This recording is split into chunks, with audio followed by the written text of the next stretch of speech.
మారని మనసులను మార్చడానికి యేసు వచ్చి ప్రారంభించిన విప్లవం ఏంటంటే, మనుషులను చంపే విప్లవం యేసు ప్రారంభించలేదు, మనసులను మార్చే విప్లవాన్ని యేసు ప్రారంభించాడు.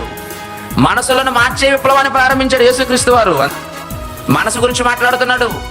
మనసులను మార్చే విప్లవం, మనుషులు చంపే విప్లవం మనుషులు చేస్తే, యేసు వచ్చి మారని మనసులను మార్చడానికి ఆయన ప్రారంభించిన విప్లవం.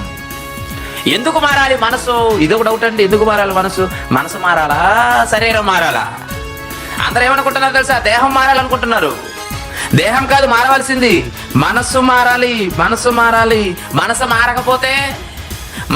మారకపోతే మేము మారవండి అని మీరంటే వాళ్ళు ఎలాంటి వారో తెలుసా? ఒకసారి బైబిల్ గ్రంథంలోకి వెళ్ళి చూద్దామా? నెహెమ్యా గ్రంథము 9వ అధ్యాయము 35వ వచనం. తాము తమ రాజ్య పరిపాలన కాలముందు నీవు తమ ఎడల చూపించిన గొప్ప ఉపకారములను ఏం చేశారట? తలంచక నీవు వారికి ఇచ్చిన విస్తారముకు బలవంతమైన భూమిని అనుభవించి ఉండియు నన్ను సేవింపకపోయిరి.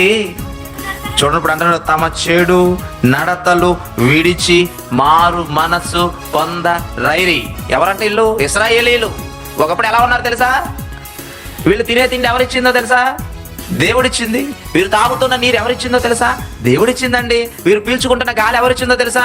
దేవుడిచ్చిందండి. అన్ని దేవుడిచ్చినవైనప్పుడు ఇప్పుడు తిరిగి దేవునికి ఏం చెప్పాలి? కృతజ్ఞత చెప్పాలిగా. చెప్పాలా వద్దా? చెప్పాలి.